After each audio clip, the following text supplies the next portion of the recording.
Añoranzas de electricistas, de Víctor Manuel Sánchez.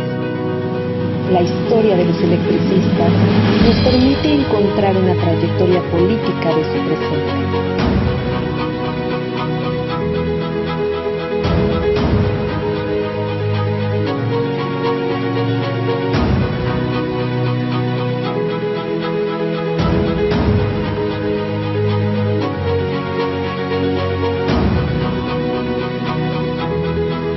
Comenzamos. Bueno, en otro lunes, perdón, de añoranzas de electricistas, continuaremos los sucesos que empezamos a comentar. La huelga, el primer memorial presentado a la empresa extranjera, yo diría imperialista, no se usaba ese término en México en aquella época, Telefónica Ericsson.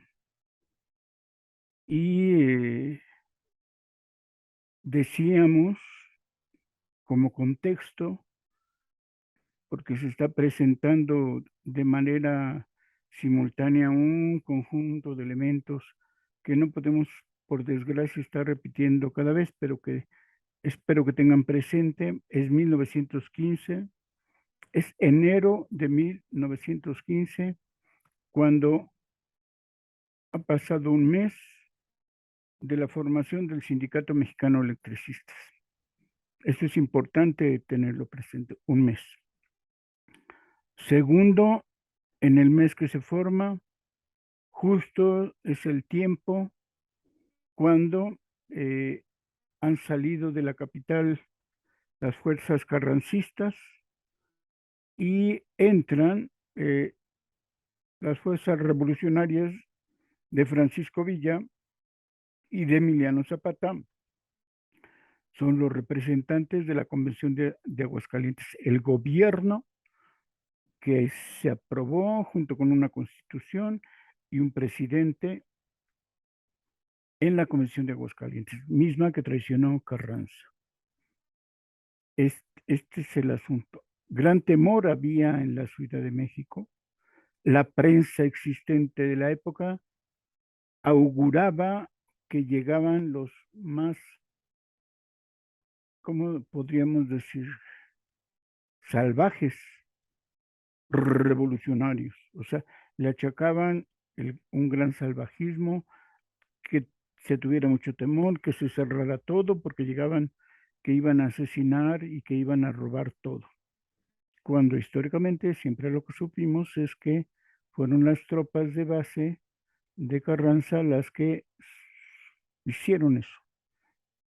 Cada población a la que llegaban, los peores acontecimientos los provocaban las tropas de Carranza o de Obregón.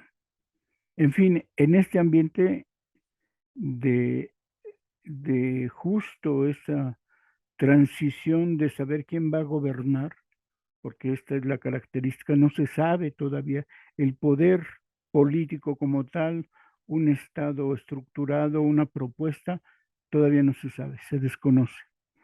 Este es el ambiente y entonces hay que tenerlo en cuenta porque el ESME se convoca a trabajadores del ramo eléctrico, empleados y trabajadores del ramo eléctrico así, genérico, y hemos insistido la vez pasada que llegaron telefonistas, los telefonistas de dos empresas, la Telefónica y Telegráfica Mexicana, norteamericana, y esta sueca, la Telefónica Ericsson. Entonces al ESME lo componen trabajadores telefonistas, trabajadores telegrafistas y trabajadores electricistas. Más llegaron los llamados electricistas independientes, lo que ya para esa época trabajaban de manera profesional, de manera, ¿cómo podríamos decir?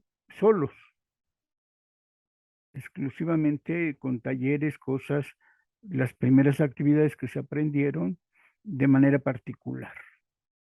Este conjunto de obreros, de trabajadores, de empleadas, son los que lo forman. Y justo, insistimos, justo como cualquier sindicato de la época, y yo diría quizá como cualquier sindicato en cualquier momento, se organizan los trabajadores para defender, para buscar mejores condiciones de trabajo especialmente, y si queremos agregar mejores condiciones de vida, se debe a que piden salarios, aumentos de salarios. Primero, las condiciones de trabajo, casi siempre, son sus demandas básicas, dos, tres cosas de las condiciones de trabajo, a veces más, pero normalmente es condiciones de trabajo y salarios, lo cual incluye condiciones de vida. Estas dos categorías de análisis están presentes en cada organización del sindicato y en este caso lo que llama mucho la atención es que entregan el memorial a las tres empresas con una semana de diferencia, casi simultáneamente, y se tardaron en no hacerlo simultáneo porque las comisiones redactoras del memorial se tardaban un poco más, un poco menos, o elaborarlo de manera definitiva es lo que hacía, es lo que hizo que no se presentaran de manera simultánea el mismo día, con el mismo plazo y a la misma hora. Bueno, se presentan a las tres empresas de los obreros y empleados que llegaron a formar el ESME, a estas mismas, reconozcamos que son, hoy diríamos, tres empresas imperialistas sólidas y que son fuertes económicamente en el país y del país de origen del que vienen. Entonces, es importante saberlo. Por supuesto, con una política hacia sus trabajadores, una política laboral ya bien estructurada, porque vienen de otros países, con otras condiciones de trabajo y con otras condiciones de la capacidad de organización de los obreros. Y hay que tenerlo presente. Es para el caso del estallamiento o de la entrega de los memoriales donde estaban las demandas, 1915. Por supuesto, se ha comparado mucho la Rusia, la revolución que se va a establecer, que se va a iniciar en Rusia, pero en términos de capacidad organizativa no hay ninguna similitud. En términos de experiencia, pues podríamos decir laboral, de experiencia de choque entre los propietarios de las empresas de Rusia con México, no hay semejanza. En México el proletariado está tratando de salir de una capacidad organizativa de los artesanos, de mutualidades, y no es posible comparar este tipo de cosas. Pero esta es la circunstancia. Resaltaba yo la vez pasada que para el caso de la empresa Ericsson, bueno, del momento, la experiencia del sindicato es muy singular.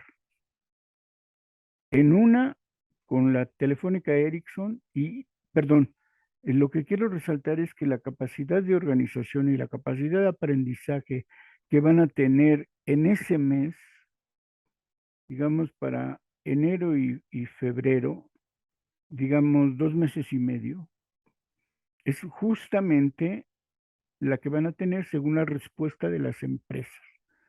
Y es una experiencia sindical o laboral de relaciones sociales de producción y si se quiere ante un Estado que no está aún formándose, que no se sabe quién es el vencedor. Tan simple el ejemplo muy notorio y evidente es que cada fuerza revolucionaria imprime sus billetes. La moneda que se establece en la capital es la que se implanta a consecuencia o por fuerza de imposición, sea de los carrancistas que traen su moneda, o los villistas que traen su moneda, o los zapatistas. Entonces, cada moneda depende de estas. Y no hay, por lo menos en este año de 1915, una moneda única. Y en eso se entiende que todavía no hay un Estado definido. Y por supuesto, patrones, por un lado, comerciantes, banqueros, negociantes en general, los dueños, los propietarios de los negocios, ahí sí les diría, tienen un modelo a seguir. Es decir, para que tengan dinero para su inversión, ellos buscan las monedas de oro o de plata, esas nunca van a perder su valor. Es muy probable que por el contrario suba su valor. Y todos los propietarios, por sobre todo los bancos, lo que van a tratar de conseguir es la mayor capacidad de oro, de monedas de oro, porque había monedas de oro y monedas de plata. Pero los salarios, o sea, el dinero o la moneda que los trabajadores iban a tener en sus bolsillos a través de sus salarios, eran billetes de las distintas fuerzas. Es decir, si te llegaba una oleada, como en este caso, se van los carrancistas, en ese momento tienes billetes carrancistas. Y en lo que te haces de monedas villista o zapatista, tu moneda carrancista deja de tener valor o baja tremendamente.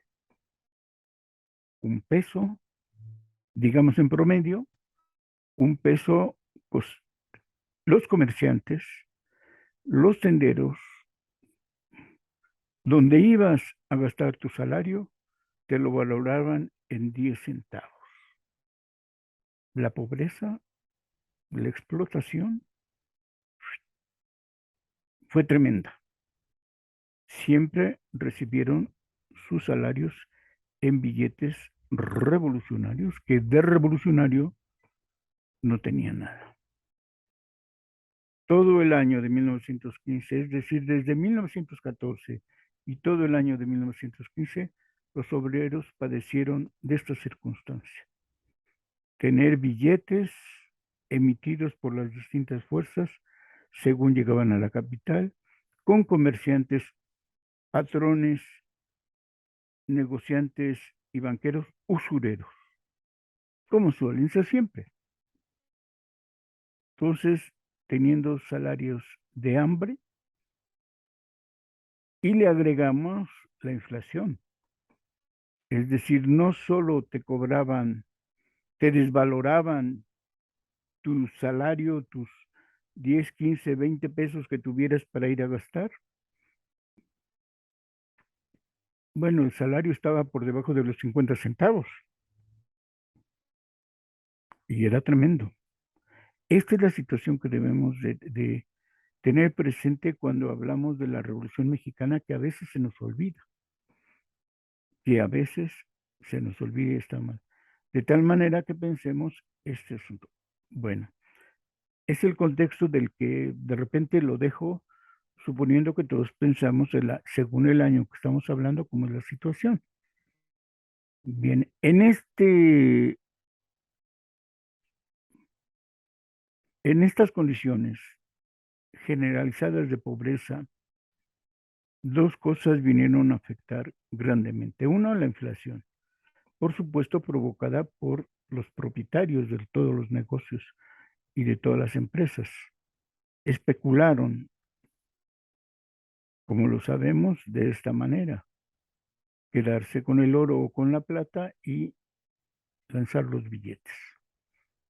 Pero especularon guardando, sobre todo los comerciantes, los bodegueros, los de almacenes, guardando para subir el precio en el momento indicado de los productos básicos. O bien siendo realistas, porque si ante tanta batalla fuera de la capital, se tardaban las mercancías en llegar a la capital y distribuirse, y entonces servía para la especulación. Y en enero, febrero, hay una epidemia, se inicia una epidemia de tifo. Como todo el mundo llegamos a aprender o saber, el tifo se propaga sobre todo si existen condiciones insalubres, no hay salubridad. Y los barrios obreros de aquella época, que eran bastante insalubres. No había aún ni drenaje generalizado, menos en las colonias proletarias obreras. No había agua entubada que llegara a las casas habitación. Y entonces el golpe de la epidemia de tifo fue duramente hacia las casas habitación, hacia las colonias proletarias y obreras. Hay varias tesis dedicadas exclusivamente al estudio de la epidemia, y que los gobiernos de la época crearon una comisión de seguridad donde estaban tratando de saber, reconocer y elaborar una, como se dice ahora, una política pública para terminar con el tifo. Este es 1915. Muy, muy grave para los trabajadores. Y, insisto, el ESME, cuando están las fuerzas carrancistas, perdón, cuando están las fuerzas villistas y zapatistas, será coincidencia o no, no puedo suponer que el ambiente era mucho mejor, que las condiciones se percibían, se sentían la diferencia entre carrancistas y zapatistas. Puede ser, no hay. En el caso del ESME hubo a ver 2, 3 reuniones, tanto de que llegaron al salón de asambleas zapatistas, como fueron algunos mítines, los electricistas, telefonistas y telegrafistas a escuchar a los zapatistas. Entonces, no hay en el libro de actos del ESME, excepto 2, 3 de este tipo de caracterizaciones que detallan que llegaron y que pudieron hablar bastante, pero tendríamos que estar revisando, ¿no? Yo en la época revisé todos los periódicos que pude y se narra en términos generales el gran cambio, como los salvajes no llegaron a ser salvajes, por ejemplo, o cuando vemos las crónicas, vemos que hay una tranquilidad increíble, se van a desayunar a Sambor, se van a sentar en Palacio Nacional y se nota una tranquilidad bastante buena.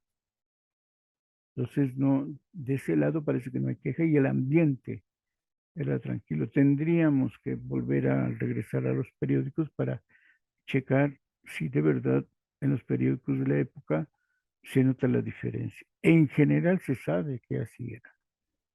Bien, este es el ambiente y lo llamativo, insisto, lo llamativo del momento es que el SME presenta a 3 grandes empresas extranjeras imperialistas casi simultáneamente su pliego de demandas, su memorial, cada una con sus especificidades. Y lo que digo que como experiencia obrera tuvieron es la Mexican Lion Power, reciben el pliego, el memorial de 10 puntos y lo negocian.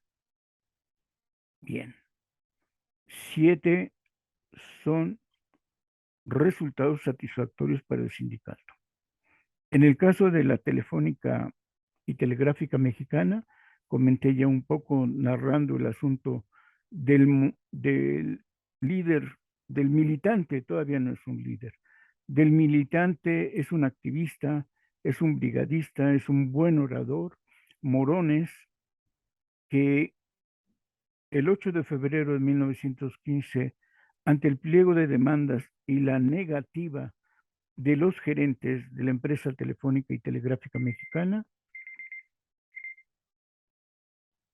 nombran a través del doctor Atl, que era el intermediario, llamemos el secretario de Trabajo de Carranza o de Obregón, a través del doctor Atl le plantean las cosas que están haciendo y entre otras incluso se llegó a mencionar por qué no incautan la empresa y ponen un administrador provisional. El doctor Atl llega a la asamblea del 8 de febrero y se queda incautada la telefónica y les dejamos a esta asamblea que decidan quién es el administrador provisional. Y he comentado la vez pasada, lo repito ahora, que la gerencia, digámoslo así, se le entrega a la asamblea del ESME. Y la asamblea del ESME, es decir, en la discusión que tienen breve, rápida, porque había que tomar un asunto, claro, después de bien discutido, nombra a uno de sus mejores representantes, Morones. Y siempre he dicho, desde que hice esta investigación allá por 1974, 73, 74, que descubro esto, obvio nombran a uno de los mejores sindicalistas que tienen ahí en esa asamblea, y es Morones. Morones no es el charro de la CROM, es un militante electricista, insisto, buen orador, con una muy buena perspectiva obrera, lo nombran.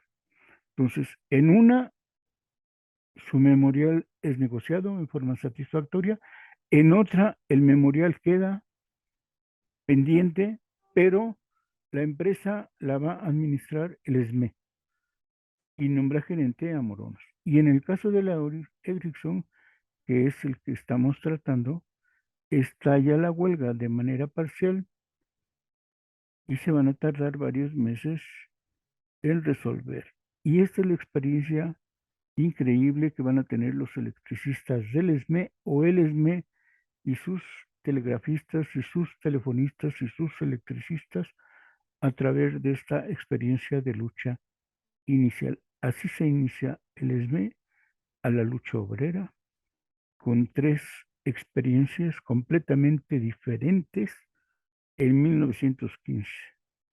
Antes de continuar, perdón, agradecemos como siempre al Radio ESME porque nos permiten llegar a las redes, no sé cuántas, pero sí lo he visto en Facebook y en YouTube, este programa de añoranzas de electricistas. Saludos a la jefa y agradecimientos a él, perdón, a ella y a Iván Hernández, que son los que me permiten presentarme hasta ustedes. En ese sentido, justo nos vamos a arrancar ahora del momento en que nos quedamos. Pues bien, decíamos que estaban redactándose el memorial, fíjense, todavía en la asamblea del 13 de febrero no se había terminado la buena redacción y va a ser en esta donde se presenta.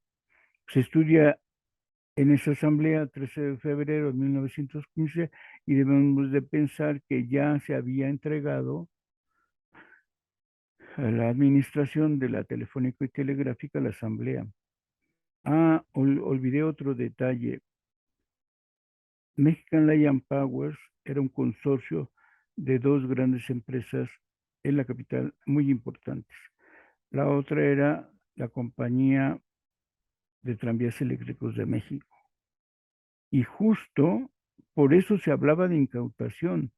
Justo en octubre de 1914, a inicios de octubre de 1914, ante el pliego de demandas que habían entregado los tranviarios, estando los carrancistas, por eso es muy llamativo, hay una actuación de carrancistas, llegan zapatistas villistas y de nuevo carrancistas.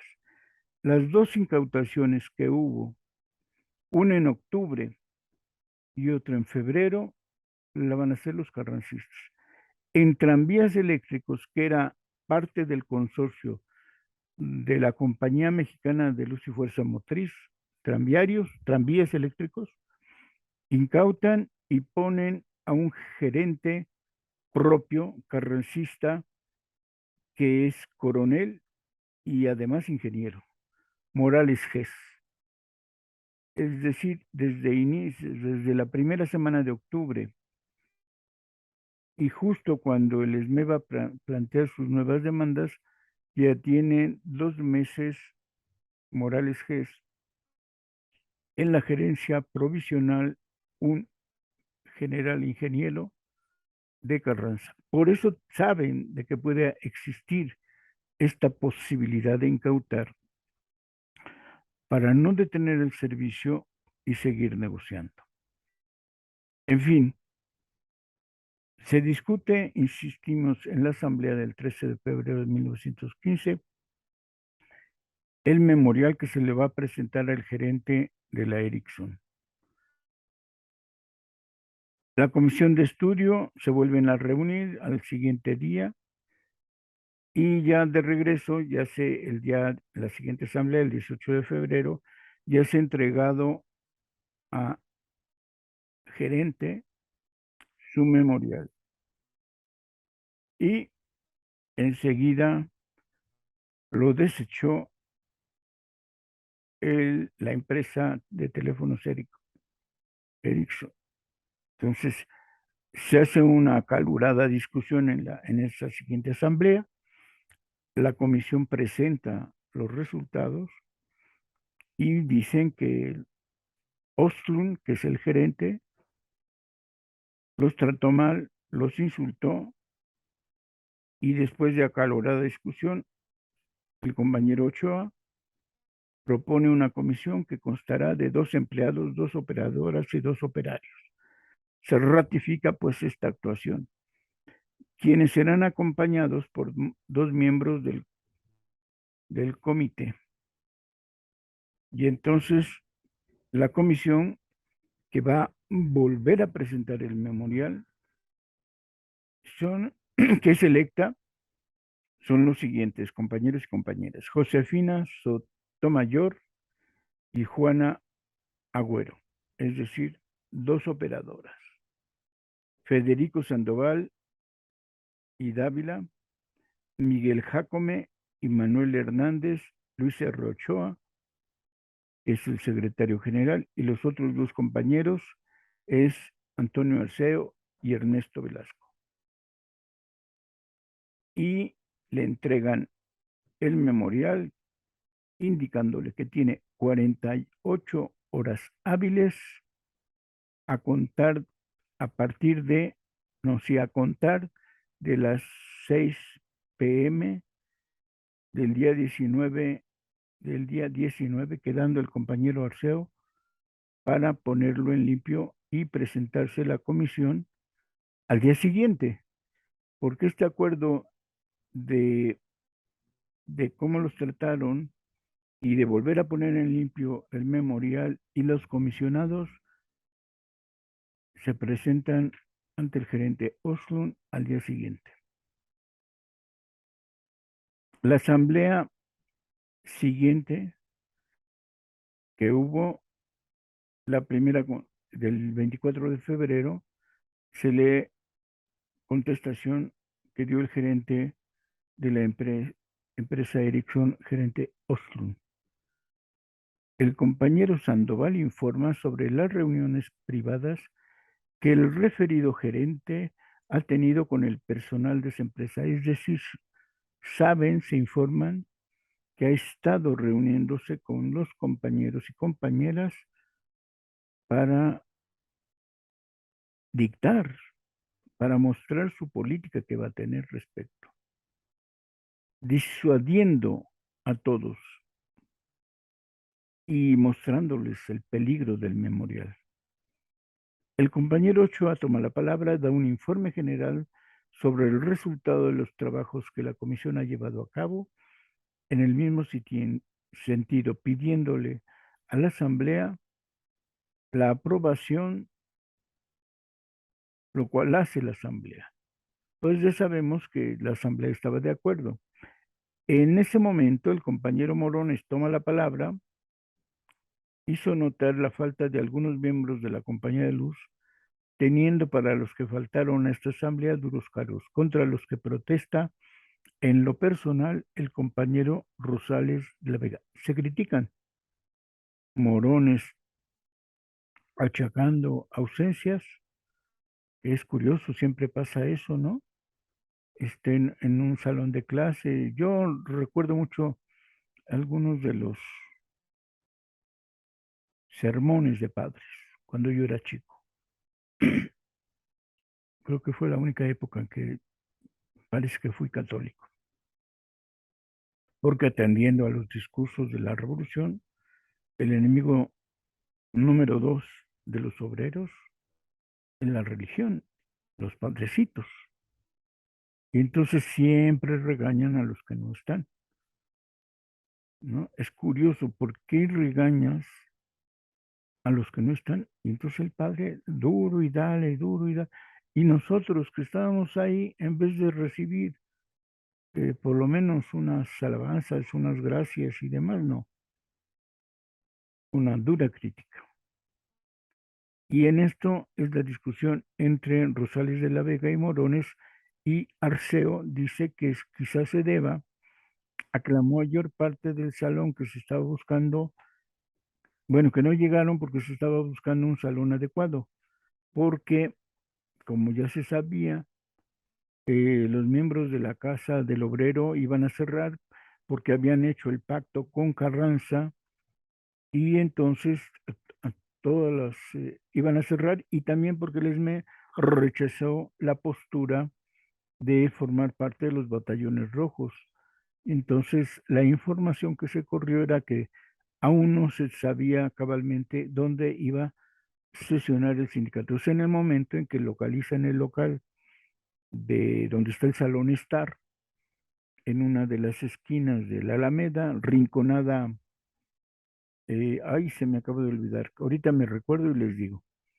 Y entonces, probablemente dice Arceo que fuera de discusión se calmen, que no hay nada, que reconozcamos que probablemente hay varios inconvenientes, falta de información, y que por eso la asamblea no está al tope. Pero cuando se trata el asunto de si van a rechazar o no el memorial, Morones critica duramente al gerente Ostrun de la Ericsson y dicen enviémosle un ultimátum. Y en ese sentido se ratifica la comisión y se ratifica el ultimátum. Y la asamblea por unanimidad aprueba la decisión. Nombran un reforzamiento de nueva cuenta para la comisión y es Morones, Arceo, Peña, López, Aguado y las compañeras Sotomayor y Agüero. Van, esto es lo curioso que luego se nota en estas actas, van luego.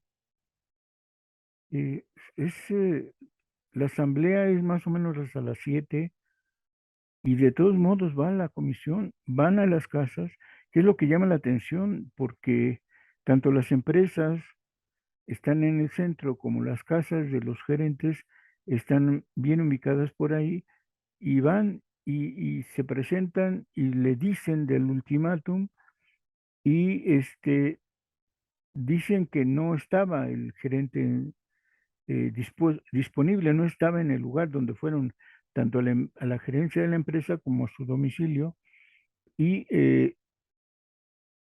y bueno, queda la comisión misma para que continúen la discusión.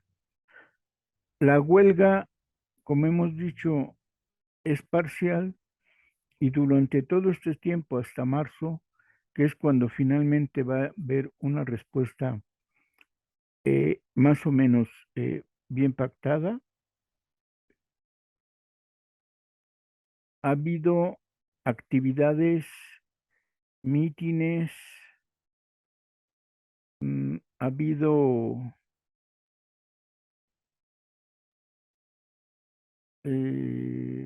marchas directas, ahí reparten volantes, hacen, pues yo me imagino que mítines breves enfrente de las oficinas de la empresa, llamando a las compañeras que justo en este trabajo de disuasivo del gerente hay dos rumores.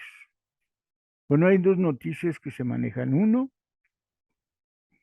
que fueron propiamente secuestradas las operadoras.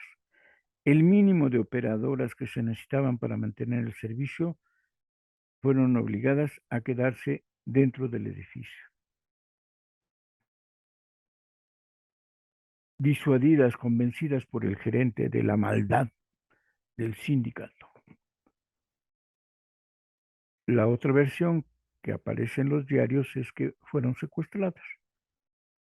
Quiérase que no, no se logra la suspensión completa del servicio telefónico de la Ericsson y se mantienen, como hemos comentado aquí, desde aquella época, eh, todos los negocios dignos de llamarse buenos negocios o empresas o bancos tenían dos números telefónicos, el de la Telefónica y Telegráfica Mexicana y el de la Ericsson. Y entonces, estando en plena competencia, por eso llama la atención. Por un lado, el, el gerente del SME llamado Morones mantuvo el servicio y la competencia, y por el otro, la Telefónica Ericsson, gracias a esta estrategia de atrapar, de no permitir la decisión voluntaria de sus trabajadores, mantuvo el servicio. Finalmente, les digo, hubo un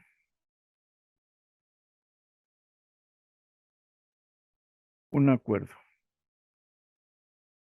Y se los pongo para que veamos al detalle y, y sepamos pues qué era lo que estaba en la demanda. El 19 de marzo de 1915, el SME y la compañía de teléfonos Ericsson, a través de su gerente Auslund, firmaron lo siguiente. 1. Artículo 1. Queda concedido el artículo referente a aumentos en los jornales en la forma pedida, los que serían pagados a partir del día 27 de febrero próximo pasado, sirviendo como base los sueldos y jornales que tenía el personal hasta el 31 de diciembre. Esto es magnífico. Primero, se reconoce el 27 de febrero como el momento de inicio del conflicto. No hasta ahora, que como decimos es marzo, 19 de marzo de 1915. No, es 27 de febrero, queda claro. Todo un mes previo antes. Y segundo, que hemos dicho que ante la especulación, la devaluación de la moneda de las fuerzas revolucionarias, logran una base estable que va a ser diciembre de 1914. Entonces concede el aumento suponemos que fue como en el caso de la compañía de luz. Salario mínimo iba a ser 1 peso. El promedio de los salarios en 1914, en especial hacia diciembre de 1914, era menor de 50 centavos. Y entonces, aquí no lo dice, pero en el caso de la compañía de luz, compañía de luz y fuerza del centro, la primera demanda fue aumento de salarios proponiendo como base y después, según las categorías, iba a subir, pero la base mínima era 1 peso mínimo por jornada. Seguramente aquí fue 1 peso mínimo y aumentos, dice, según las siguientes categorías. Artículo 2. La empresa seguirá suministrando a los operarios que salgan fuera de la ciudad a trabajar los gastos de transporte originados por el servicio. Otro punto bueno. En el tendido de la línea, el primer cuadro, o sea, lo que era el centro, o seguramente lo que era conocido como la capital, llegaba hasta Izazaga, hasta Circunvalación, hasta la Alameda. Fuera de eso, era, podríamos decir, provincia. Y lo que estaba sucediendo en el momento, en esta época, es que las empresas telefónicas estaban creciendo. Y por supuesto, como hemos dicho, la competencia entre ambas empresas, Ericsson, Telefónica y Telegráfica, se mantuvo. La competencia fue dura. Y entonces los nuevos contratos, las nuevas líneas, eran fuera de este cuadrante. Y como vemos, no les ponían nada de dinero. Los gastos de transporte corrían por parte de los operarios, quien iban a hacer el tendido de las líneas, el levantamiento de los postes, las cepas, todas las cuadrillas que salieran a poner postes para las nuevas líneas telefónicas pagaban para llegar a hacer su trabajo. Increíble. Bueno, no es increíble, es la época, el momento. Eh, Están peleando y construyendo derechos, por ejemplo, una jornada mínima. En compañía de luz se obtuvo una jornada mínima de 9 horas, que para la época fue tremenda, porque de 13 a 14 horas trabajadas, bajar de un momento a otro a lo convenido en el memorial, fue fabuloso. Artículo 3. Este tiene dos incisos. El primero, inciso 1. A los operarios se les pagará a razón de tiempo y medio las horas extras que trabajen después del tiempo reglamentario en los días ordinarios y los domingos también tiempo y medio. Consiguen horas extras. Y está hablando de los operarios, de estos que hablamos que realizan el tendido de las líneas fuera de la capital. Inciso 2. A las señoritas operadoras se les pagará el llamado trabajo de velada a razón de 25 centavos la hora. Es decir, el trabajo nocturno, ¿no? Es llamativo. Necesitáramos ver si más adelante nos detalla cuántos turnos y cómo les llamaban esos turnos, pero aquí por lo menos, según esto, se les va a pagar el trabajo de velada, 25 centavos la hora. ¿Se imaginan cuánto le están pagando? Si primero el trabajo de velada, que debe de ser más fuerte, más duro, más si no llegó tu compañera que te permite que te vayas a tu casa a descansar, entonces tu turno más el trabajo de velada. 25 centavos la hora. Es increíble que estemos así, que nos estemos dando cuenta que estén así las cosas.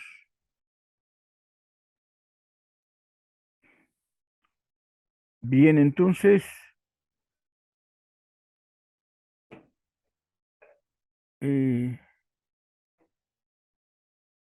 por eso es interesante luego ver con detalle lo que se están por lo menos obteniendo, porque entonces uno supone, deduce cómo estaba la situación. Si la velada era considerada como una jornada normal y que ahora les van a subir a 25 centavos, es llamativo. No dicen de cuántas horas va a constar. Y también eso es llamativo. Artículo 4. En caso de accidente en el trabajo, la empresa quedará con las obligaciones que se especifican, permítanme, perdón,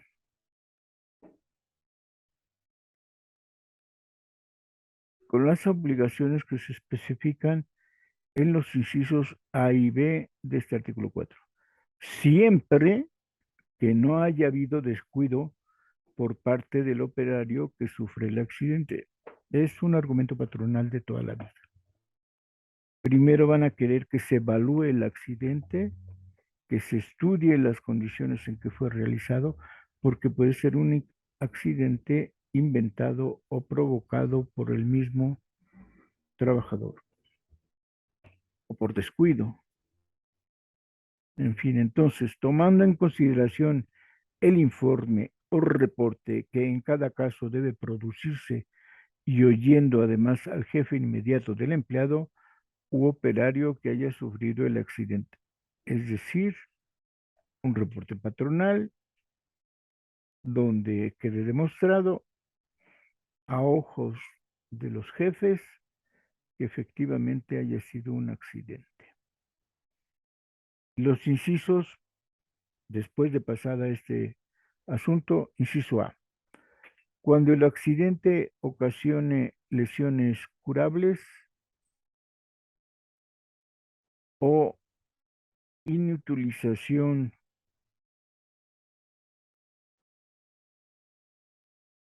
para el servicio, la empresa pagará al doctor designado por ella y medicinas que en el concepto del doctor que lo atienda al mismo enfermo requiera. Además, el sueldo íntegro,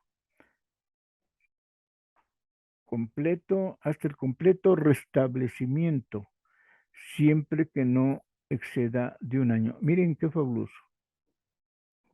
O sea, antes te accidentabas, era tu asunto, donde fuera. Te accidentabas en el trabajo, que es lo normal, pues por eso se tiene que pactar esto. Te accidentas en el trabajo y un accidente, dice uno, como trabajador, un accidente es un accidente. No hay premeditación, no hay ventaja, no hay nada, es un accidente. Puedes estar poniendo un poste y el poste se zafa y te cae encima.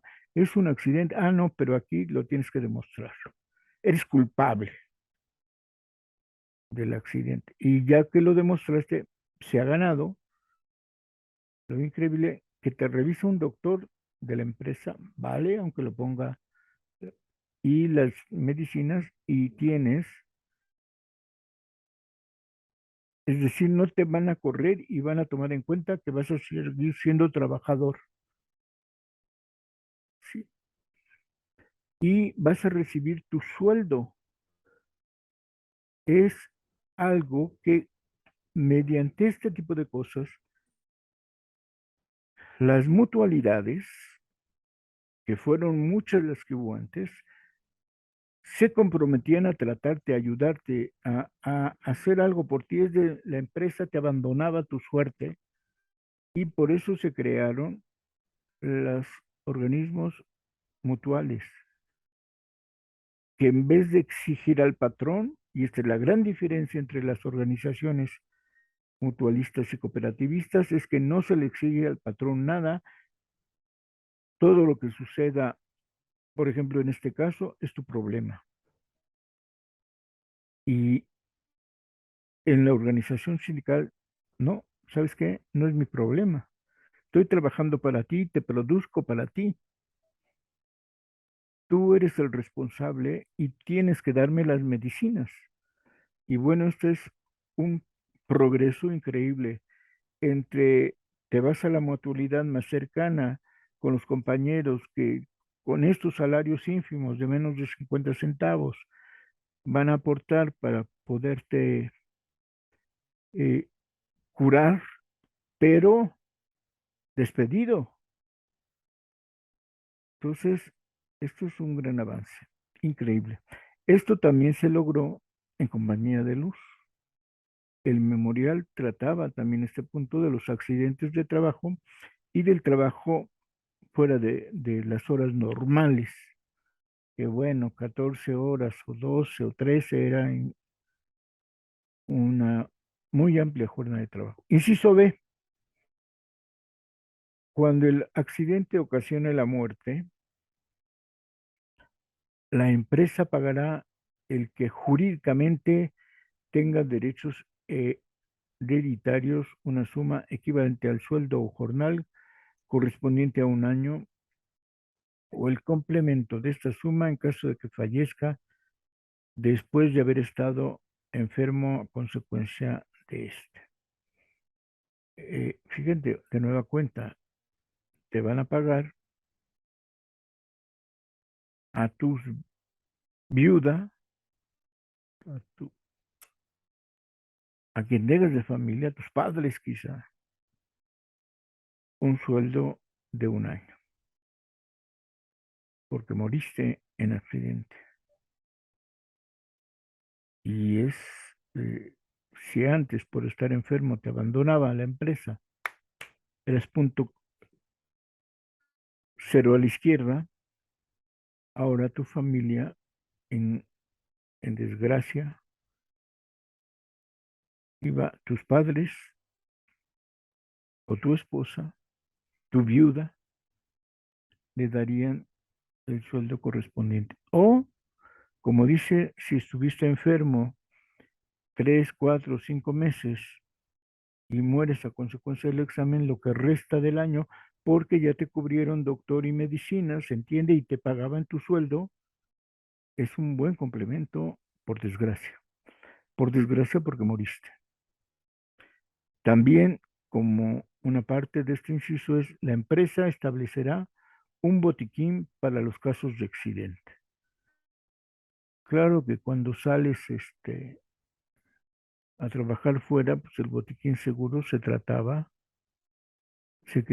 en los locales de la empresa, no en la cuadrilla que va a salir. En fin, pero que es una buena conquista. A diferencia de cuando había cooperativas y cuando había mutualidades, ahora el responsable de estas cuestiones es el patrón, es la gerencia, es la empresa. No había nada, recordemos, no había nada antes de estas primeras cosas. Es decir, aún existiendo una cooperativa, aún existiendo una mutualidad por estos años, no había la mínima responsabilidad de la empresa, del patrón o del gerente. Este es un gran avance y estos aspectos fueron los planteados en las tres empresas y, insisto, eran empresas imperialistas, muy poderosas, acostumbrados a ser, en México por lo menos, los que les venía en gana, como en este caso. Te accidentas, adiós. Chances si regreses ya curado, quizás si suplicas de manera bonita, suponemos que un historial de trabajo 100% perfecto, podría decir el gerente, vale, te vuelvo a contratar, pero como nuevo. Y mientras padeciste la pobreza que tu accidente en el trabajo provocó tu patrón. No había antes de estas primeras conquistas obreras nada. No había constitución de 1917, nada. Es por eso que podríamos llegar incluso a decir estos memoriales, donde se va estableciendo primero el reconocimiento de las organizaciones. Bueno, en este caso, ningún sindicato, ninguna de las tres empresas, obvio, en la telefónica y telegráfica, sí, pero ninguna de las empresas reconocía al sindicato. Siempre reconocieron a representantes de trabajadores, no la organización sindical. Ya lo hemos platicado, como en el caso de Compañía de Luz. eh, Les dijeron no, no queremos sindicato. Aceptaría representantes, dijo el gerente de la Mexican Lion Power Company. Y entonces se fueron a cada departamento y en cada departamento volvieron a elegir como representantes a los integrantes del comité que se había electo. Acá de nueva cuenta ya vimos quiénes eran los representantes. Estos comisionados, por ejemplo, nuestra operadora Sotomayor, más dos operarios y acompañados por los tres miembros del comité, es decir, iban como representantes electos del conjunto de trabajadores de la empresa Ericsson, no iban como SME, no les hacen caso como sindicato, van como representantes. Y los que fueron electos en la asamblea son a esos con los que se negocia. E insisto, no había nada para los obreros. Artículo número 5 o quinto. Para los ascensos, la empresa seguirá tomando en cuenta la antigüedad, aptitud y buenas costumbres. Es decir, durante muchos años, este fue la forma como podrías subir de una categoría a otra, de un trabajo a otro. Antigüedad, aptitud y buenas costumbres. Lo que después llamamos el escalafón y los académicos llamaron el escalafón ciego, donde la antigüedad era lo que valía. Artículo 6, inciso 1.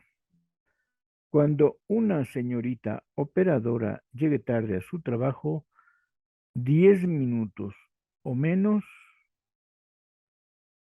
se le rebajará la suma al sueldo que devengaría en una hora.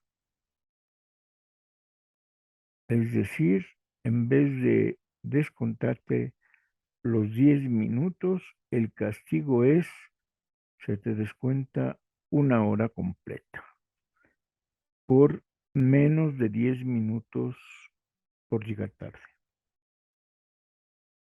Inciso 2. Cuando una señorita operadora llegue de 11 hasta 30 minutos después de la hora fijada para empezar su trabajo, se le rebajará la suma correspondiente al sueldo que devengaría en 2 horas, cuya suma, como lo señala el inciso 1, será abonado a la señorita o señoritas que la suplan. El inciso 1 nos dice eso, pero aquí queda claro. Tú llegas tarde 11, un minuto más que el inciso arriba, te quitan una hora, pero en el inciso 2 te van a quitar 2 horas completas. Con unos segundos después de 10 minutos te quitan 2 horas completitas. Y dice aquí que ese dinero se le va a dar a la compañera que entre a ocupar tu trabajo. Porque es notorio entonces que hay un conjunto de compañeras esperando si pueden trabajar o no trabajar, porque te van a suplir. El servicio nunca debe de dejarse de dar. Y entonces, inciso 3, cuando una señorita operadora falte sin previo aviso, cuando menos una hora de anticipación, sin causa justificada, durante 4 horas en los días ordinarios, será suspendida durante 4 horas y en estos casos pagará a la señorita o señoritas que la suplan el sueldo de 2 horas, quedando en obligación la señorita o señoritas que queden supliéndola hasta 1 hora y media. Es decir, te van a castigar, pero esto es lo grave. Siempre vas a tener chance de avisar con 1 hora de anticipación. La duda es,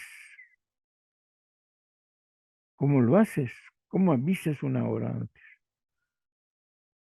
Es muy complicado saber si lo sabes. De no ser una enfermedad de la madre, del hijo, de alguien de la casa, no lo sabes. Y dudo mucho que las operadoras tuvieran teléfono en su casa, porque esa podría ser una manera que las salvare. Recuerdo yo cuando era pequeño que en Coyoacán, en una de las zonas pobres que vivía yo, el único teléfono cercano, y estoy hablando ya de, ¿qué será? 1955, 58, había una tienda que había un teléfono que se convirtió en teléfono público. Tenía el teléfono el señor Don Miguel, dueño de la tienda, hacía el gran favor de que podías dar el número, marcaban por ti y él contestaba y les decía que se comunicaran con tal cual. Supongo yo que gente conocida, y si no, diciéndole, por ejemplo, en el caso de mi madre, doña Maura de Truenitos, y ya le iban a avisar a doña Maura que tiene una llamada y córrele a la tienda y contesta. No recuerdo, por cierto, no recuerdo cuánto costaba el servicio, supongo que más que la simple llamada. Obvio, si tú querías llamar a algún lado, ibas a la tienda, marcabas, llamabas y le pagabas, y tampoco recuerdo cuánto por llegar a la tienda y llamar te cobraba. No lo recuerdo. Eh, en fin, leemos el último y luego hacemos el comentario. Inciso 4, las faltas que cometan las señoritas operadoras serán clasificadas en 3 clases: graves, medianas y leves. Las primeras o graves serán penadas con una suma equivalente a 3 horas. Las medianas, con el devengado en 2 horas y las leves con el devengado en 1 hora. El monto de estas penas será invertido en un fondo para un premio anual que será distribuido entre la tercera parte de las señoritas de cada grupo de sueldos que al efecto haya observado mejor conducta en el desempeño de sus labores, quienes serán clasificadas en asamblea de acuerdo entre las mismas señoritas y la empresa. Es decir, no conocemos las categorías, pero si hubiera 5 categorías de operadoras, entre esas 5, el monto del castigo se va a repartir en la tercera parte de ellas y ellas van a decir cuántas. es muy probable que esas formas de castigo se hayan mantenido durante muchas horas. Les voy a leer la próxima vez eh, una fracción del libro de Engels, La situación de la clase obrera en Inglaterra, que es un libro que tiene más de 100 años, donde habla de estas multas en Inglaterra. Es increíble. Un siglo después, en México y en una de las empresas imperialistas más modernas que hubo en el país, se aplicaban las multas tal y como Federico Engels nos relata en este libro la situación de la clase obrera en Inglaterra. Increíble cómo se transmiten las políticas obreras de los empresarios, de los burgueses capitalistas. Y que aquí, por lo menos acá, se empieza a luchar contra ellas. Pues bien, hemos terminado estas añoranzas de electricistas. Nos quedamos en esta parte. Tenemos que revisar con calma y comentar, por supuesto, este último punto y el conjunto de elementos que se van a firmar casi 3 meses, no, 2 meses después de una huelga parcial con el gerente Oslund de la empresa telefónica Ericsson en marzo de 1915. Nos vemos gracias a los compañeros trabajadores, operadores y técnicos profesionales que logran que ustedes nos vean en las redes sociales. Hasta la próxima añoranza de electricistas. Estamos viendo la entrega del memorial y la huelga que hubo a través del SME en la empresa telefónica Ericsson. Gracias. Nos vemos en 8 días. Hasta entonces, y tomen su chocolatote. Vale.